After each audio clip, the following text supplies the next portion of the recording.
Est-ce que Ethereum, le fameux Ether, est-il mort? C'est Canto Crypto qui vous parle. Non, trêve de plaisanterie. Je vais vraiment vous faire une vidéo aujourd'hui où on va mettre à plat le dossier Ethereum.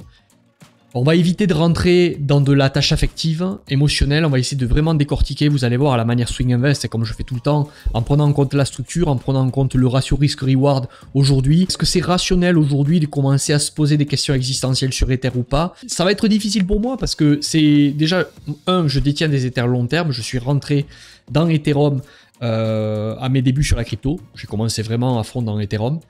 J'ai beaucoup de personnes autour de moi qui sont des pros de la DeFi, qui sont vraiment des gens très forts sur tout ce qui est DeFi, l'écosystème Ethereum, les smart contracts, etc. Et donc, je vais essayer de faire fi de tout ça et pragmatiquement dire concrètement ce que j'en pense, parce que c'est vrai qu'aujourd'hui, le dossier Ethereum est chaud, hein, beaucoup de gens en sont déçus. Donc on va, à travers cette vidéo, regarder Ether lui-même.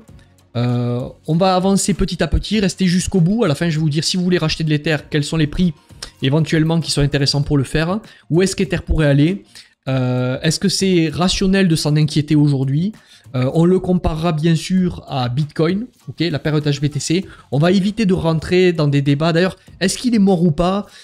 C'est des débats, comment dire, stériles. Hein. C'est-à-dire que le but, c'est pas de deviner s'il est mort ou pas. Oui, il va flipper Bitcoin. Moi, j'évite de rentrer dans ces guerres religieuses. Je m'appelle Benjamin, pour ceux qui ne me connaissent pas. J'accompagne aujourd'hui 70 investisseurs sur ce cycle crypto à travers l'offre que j'ai Swing Invest. Vous regardez le lien en dessous de la vidéo si ça vous intéresse.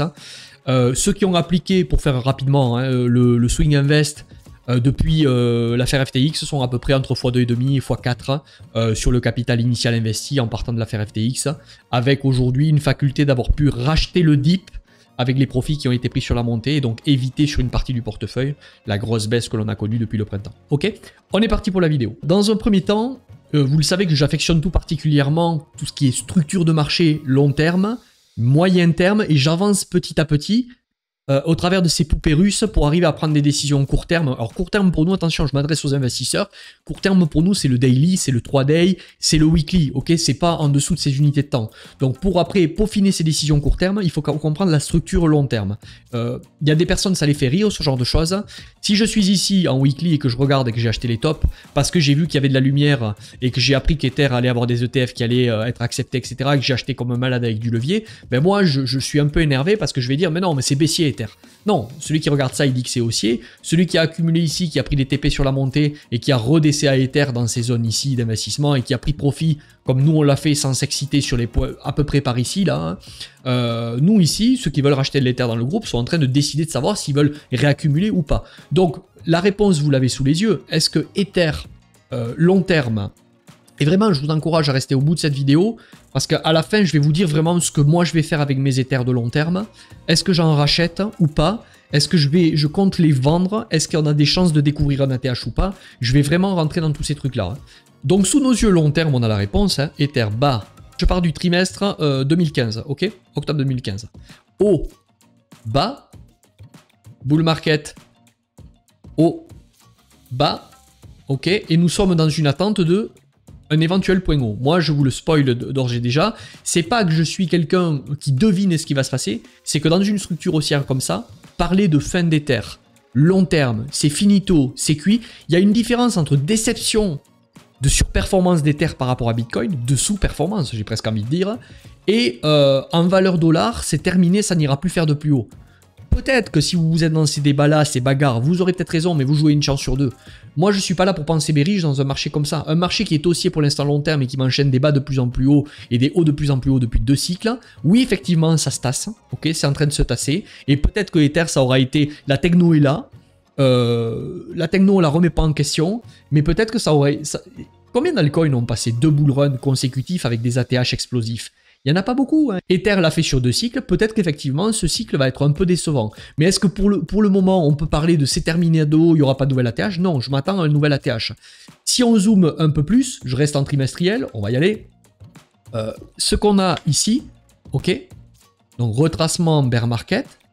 Pour moi, le bottom long terme pour l'instant de cycle est ici. Ok, on a un bas, un autre bas, pam, pam, pam, pam, gros double bottom trimestriel.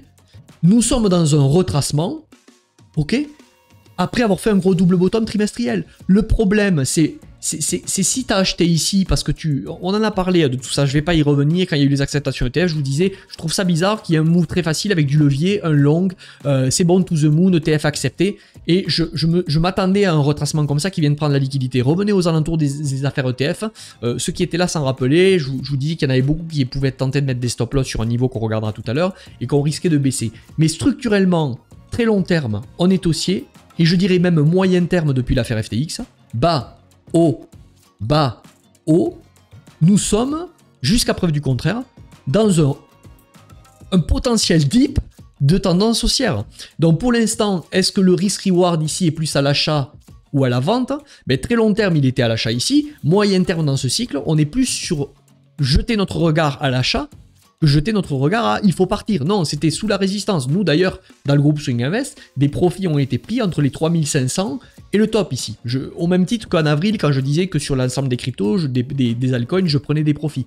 Ok, pourquoi? Parce que s'il y avait un dip, je voulais me laisser la possibilité de pouvoir acheter de l'Ether. Ok. Par contre, effectivement, il y a des choses qui sont pas très belles et on va aller les voir. Ok, il faut pas être dans le déni. Donc, on a un double bottom ici auquel répond un V-top. Pour l'instant, il n'y a aucun problème qui remet en question l'idée d'aller faire un nouvel ATH. On va passer à monthly. Donc je suis passé sur une autre chart pour continuer la vidéo. En monthly, je suis sur le spot de Binance. Donc en monthly, par contre, effectivement, il y a quelque chose qui me plaît pas beaucoup. Ok, c'est, et beaucoup l'ont vu, c'est ce double top ici que l'on a eu. Bitcoin n'a pas fait ça sur le retracement. Ether, ici, vous avez un double top. Pour ceux qui ne le voient pas bien, vous avez un top ici, un second top ici, un bas ici, et là, ici, une clôture. Donc, on fait bien un M top. Un pam, pam, pam, pam, double top. C'est une figure de renversement qui est réelle, ok, qui met un stop, qui met une pause ici dans ce cycle. Par contre, alors, pour ceux qui veulent mieux le voir, si je fais ça, ok, et que je double-clique ici, et que je prends le plus haut, voilà. Nous avons un double top ici, ok, top, double top, validé. Donc ça c'est moins beau. Par contre, encore une fois, il faut être le plus pragmatique et rationnel possible. On est d'accord que pour l'instant, on a dit que le bottom de cycle, dans les marchés financiers, il y a une notion de pattern, de structure, de proportionnalité, de fractalité, si vous voulez. Et donc ici, on a quand même un bottom, double bottom, triple bottom, ou si vous voulez une cup and handle, il y en a qui verront plutôt une tasse séance ici. Et on a breaké, on est sorti, donc on est haussier définitivement moyen terme ici, on en a parlé en début de vidéo, depuis là. Donc, est-ce qu'ici, ce double top, proportionnellement, est en train de remettre sérieusement en question la fin du cycle d'Ethereum, du cycle, je parle depuis l'affaire FTX? Non, un double top est statistiquement et proportionnellement moins puissant qu'une épaule tête épaule inversée, une tasse séance ou un triple bottom, si vous voulez. Donc, effectivement, ça marque une pause et un dip qui est plus marqué que ce qu'on a pu avoir sur Bitcoin, parce que sur Bitcoin, on n'a pas ce double top monthly qui est acté. Je vous le mets très rapidement, ce que je suis en train de dire à titre de comparaison. Regardez, en monthly, Bitcoin, la pause que l'on a eue ici, on n'a jamais réussi à acter ce top, double top clôturé comme Ether. Ça a été que des mèches avec des prises de liquidité basses, chaque fois ravalé, c'est même magnifique. Là, c'est plutôt un biseau descendant, ok? Donc Bitcoin, on le voit, a plus de force que ce que peut en avoir Ether. Donc je reviens sur Ethereum. Ether, vous voyez, ça dégueule vers le bas, on a une clôture franche, on a acté un double top. Pour autant, ce double top, on ne peut pas encore parler de quelque chose qui est prêt à défoncer. Ça c'est mettre, en gros ça c'est mettre sur la structure que l'on a ici. Donc tant que ça c'est mettre sur la structure ici, et que tant qu'on s'inscrit dans un marché au long terme haussier, et qu'on est toujours long terme ici haussier, je vois pas pourquoi on n'ira pas au minimum prendre ce niveau, et normalement aller chercher ce niveau. Ok? La preuve du contraire pour moi qui me fera changer d'avis, c'est qu'on puisse avoir un rebond ici, et pam, une nouvelle clôture sèche et franche monthly en dessous. Là, je dirais attention. Pour autant, le cycle ne sera pas terminé sur Ether, mais là, on aura quand même une grosse structure qui potentiellement a dans le ventre pour venir invalider ce bottom qui est là. Et je pense que si on a ça, on peut avoir après une envie d'attaquer ces niveaux-là, quoi. Mais est-ce que c'est dans le graphique pour le moment? Non. Donc, est-ce qu'on va spéculer, et notamment que Bitcoin n'a pas l'impression pour l'instant de dire bull market terminé. Donc, pour l'instant, est-ce que ça, c'est pas beau? Oui. Mais est-ce que c'est dramatique par rapport au cycle? Non. Autre chose, autre tips que je voulais vous montrer. Je vous donne, franchement, ce que je vous donne ici, bon, y a ceux qui sont court terme et qui restent pas parce que c'est trop long, ils aiment pas les vidéos longues, bon, etc. Ils veulent vite une réponse, oui, non, c'est bullish, oui, c'est mort, oui, c'est pas mort. Tant pis, votre place n'est pas sur la chaîne, et allez voir des chaînes où on vous donne rapidement les réponses, sans développement, sans... Bon, c'est pas le credo d'ici. Je pense que par contre ici, il y a peut-être... Ça m'étonnerait que l'on fasse ça pour le coup. bam, à part superbe news, etc. Mais ça, vous ne pourrez pas le prévoir. Dans tous les cas, on n'est pas là par principe pour... Par définition, un Black Swan ou une news inattendue ne peut pas s'anticiper. Et donc, si ça ne peut pas s'anticiper, vous devez être prêt en amont que ça arrive, mettre en place un plan qui fait que si ça arrive, qu'est-ce que vous faites. Mais par contre, vous n'êtes pas là pour jouer à 100% ce jeu, cette statistique. Donc, comment dire, vu que ça, c'est très peu probable qu'on renverse le marché très fort avec un V-bottom qui renverse ce M-top, ok, ça peut arriver, mais pour l'instant, c'est pas le scénario privilégié. Je pense que si on revient ici très fortement dans cette zone, et que Bitcoin, par exemple, vient péter les ATH et qu'on hésite sur l'ATH, là, Bitcoin, si on va découvrir le prix, il y aura peut-être un move qui est intéressant pour vous, c'est-à-dire de récupérer quelques billes sur Ether, pour éventuellement, si on vient à dipper pour transformer l'essai, peut-être racheter de l'Ether à meilleur prix ici. Ou, si vous y croyez moins en Ether de plus en plus, étant donné la force qu'il a contre Bitcoin, et on va aller le voir en fin de vidéo, si vous le sentez de moins en moins, vous pouvez récupérer du cash ici, parce que peut-être que vous êtes dans un mood, et c'est ce que je suis moi en train de faire, hein, j'ai de l'Ether long terme, mais je suis en train de me dire, Ether maintenant, non, je me suis fait un peu hyper à l'époque, et finalement, je le vois plus, je le vois comme un altcoin. Voilà, c'est un peu dur, mais je le vois maintenant comme un altcoin, et si je le vois comme un altcoin, je préfère aller jouer des risques-reward plus intéressants sur d'autres altcoins plutôt que sur Ether lui-même.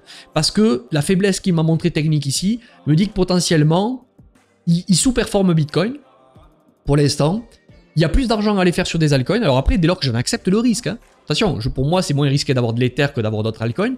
Mais pragmatiquement ici, si Ether me fait un rebond là, peut-être que je vais en profiter pour redélester. Après avoir délesté sur la montée, nous avons délesté sur la montée ici une partie partielle, pas tout, 25%, c'est pas grand-chose. Mais je pense que je vais redélester ici si on monte trop vite.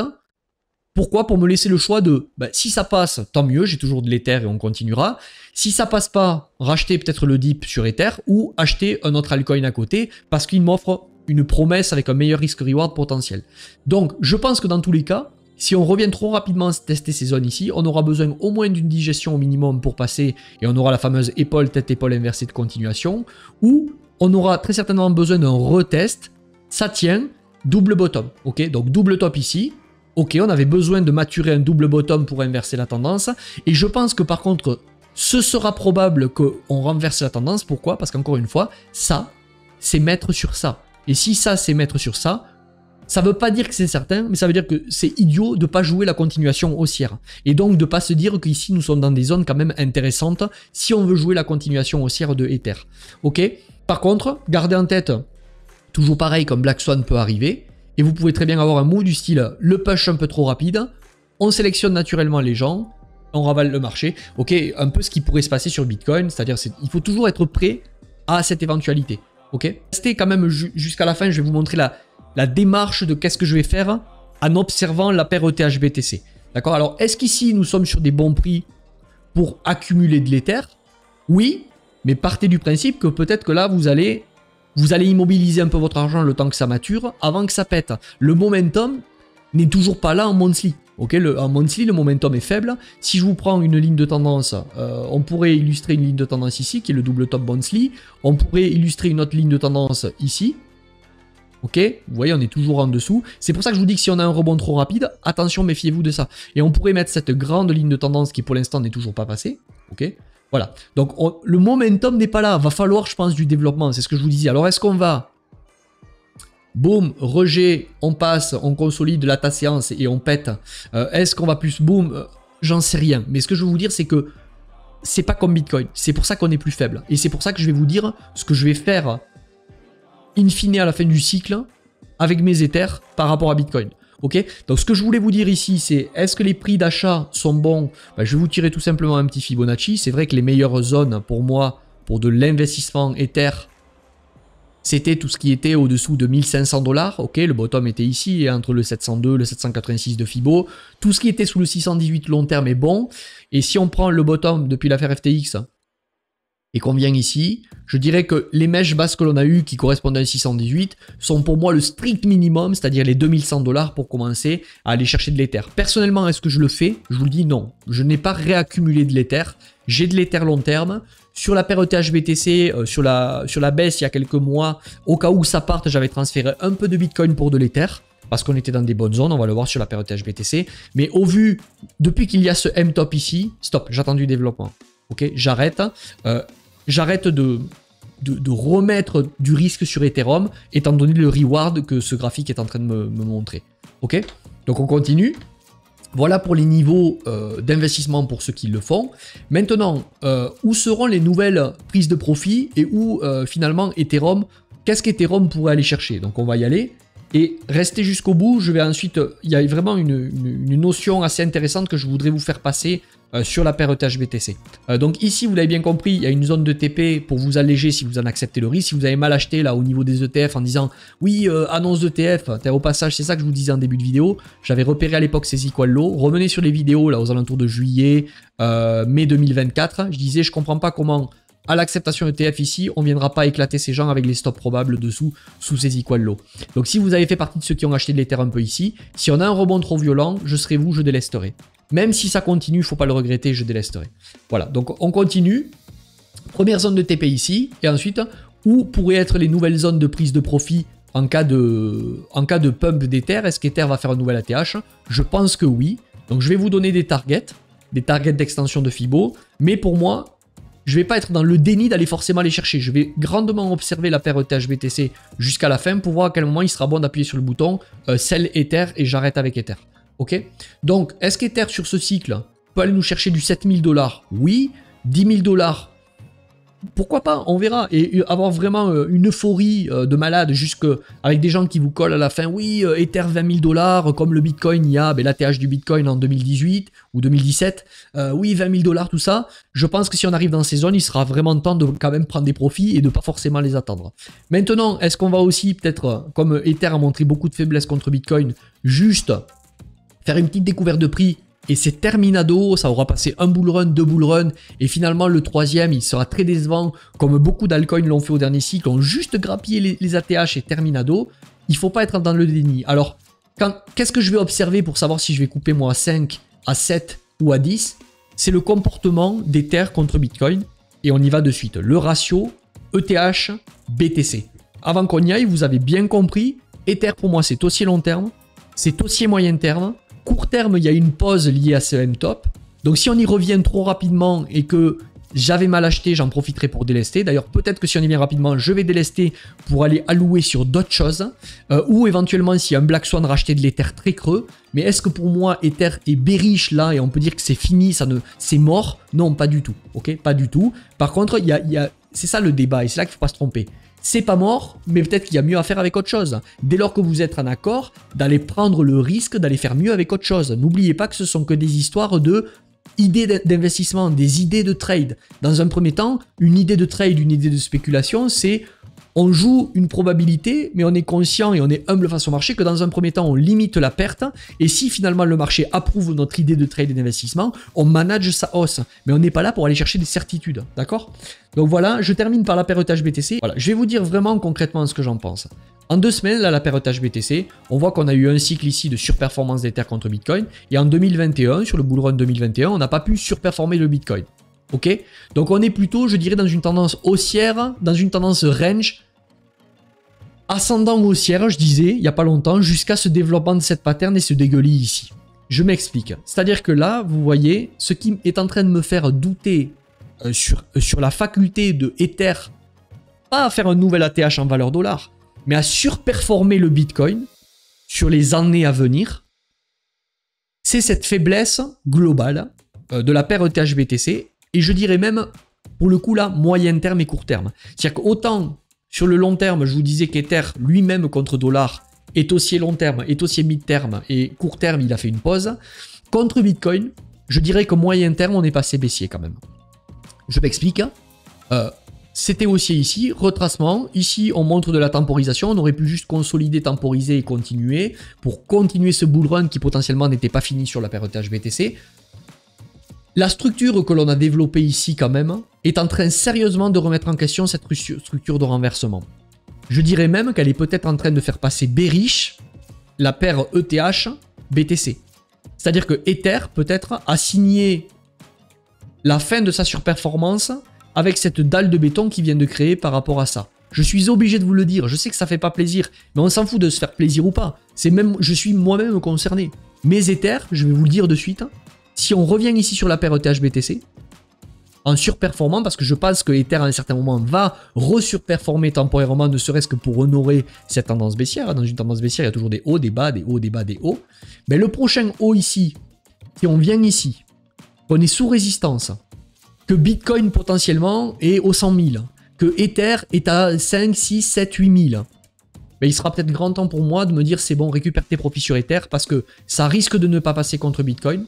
Au vu de cette grosse structure baissière qui commence vraiment à contrer cette structure de renversement, ça peut passer, mais peut-être que 75% de mes Ethers vont être vendus. Pour 75 à 80% de mes Ethers seront vendus, très certainement, pour penser plus Bitcoin qu'Ether, ou penser Bitcoin et altcoin. Mais Ether sera vu comme un altcoin comme un autre, pour moi. Ok? C'est-à-dire que là, regardez, si vous prenez la structure trimestrielle, et il ne faut pas être dans le déni, à un certain moment, c'était très encourageant, et j'en parle depuis très longtemps dans le Swing Invest, dans mon groupe. Cette bougie ici de renversement là, nous fait casser baissier, à cet endroit. Il y avait une première alerte ici, un rebond, la grosse mèche dégueulasse ici, ça passe pas, et on reclôture baissier le trimestre précédent ici. Donc là, vous avez quand même un double top trimestriel, qui est en train sérieusement quand même de remettre en question ce timide double bottom, voire aller épaule, tête, épaule inversée, mais vous voyez ce que je veux dire. Même si je passe en semestriel, cette clôture de bougie n'était pas belle, les échecs que l'on a ici sont pas beaux, donc qu'est-ce que ça veut dire? Ça veut dire que là quand même, avant de passer ça, il va falloir qu'il y ait de l'eau qui coule sous les ponts, je pense, mais qu'on se comprenne bien, ça veut pas dire qu'Ether ne va pas performer en valeur dollar. Ça veut dire que le risque-reward d'aller dans Ether dans les mois à venir et les trimestres à venir par rapport à Bitcoin ne vaut peut-être pas la chandelle en termes de risque-récompense. Ok? Donc là, est-ce que c'est dramatique? Non, on est en train de revenir tester une demand zone, un imbalance que l'on avait laissé. On y est dedans. Mais par contre, est-ce que c'est un move que moi je vais faire maintenant? Non, je préfère le faire sur d'autres altcoins qui sont dans ces conditions et qui surperforment Bitcoin et qui ont beaucoup mieux tenu ici. Ok? Donc, on revient dans des zones de support, donc si j'ai de l'Ether, c'est pas maintenant qu'il faut vendre par rapport à du Bitcoin, sinon vous faites tout l'inverse qu'il faut faire, c'est plutôt ici qu'il fallait vendre ces Ethers pour du Bitcoin, et c'est ici qu'on a plutôt un regard à l'achat d'Ether avec ces BTC. Mais pour moi, il ne faudra pas être dupe, étant donné la structure de retournement que l'on a eu ici, je pense que si un jour la paire ETH-BTC revient par ici dans ces zones, ok, je regarderai à ce moment-là comment Ether et sur son graphique contre dollar. Et à ce moment-là, que Ether soit ici, ici, ou peut-être plus haut, et qu'ici on va avoir une grosse surperformance. C'est-à-dire le Bitcoin pump fort, mais Ether pump beaucoup plus fort. Et si on est ici aux 10 000 ou presque 10 000 en valeur dollar, et que sur la paire ETH-BTC, on sera sous cette résistance majeure, je pense qu'il y a 75% de mes Ethers qui basculeront pas en BTC parce que BTC sera très haut à ce moment-là, mais basculeront en prise de profit en valeur dollar et je verrai ce que je fais du reste. Ok? Voilà, donc j'ai essayé de vraiment résumer, vous mettre beaucoup de plus-value dans cette vidéo. Il y a ceux qui seront restés, mettez-moi fin d'ailleurs, ceux qui sont restés jusqu'à la fin, dites-moi-le que je sache à peu près, est-ce que j'ai plutôt une commu qui va jusqu'au bout des vidéos ou pas. J'espère que la vidéo vous aura plu, vraiment je vous ai dit tout ce que j'avais à vous dire sur Ether, en j'année de long terme, etc. Et je m'inclus dans la réflexion ici. C'est pas évident de se couper des bruits. J'en ai rien à foutre, encore une fois, de savoir ouais, mais il va flipper Bitcoin. Comment tu peux dire ça? Bitcoin, c'est de la merde. Bitcoin, ça a tel et tel problème. Ether, ça apporte tel et tel. Ça va sauver le monde. Ça va faire le café. Ça va. J'en ai rien à branler.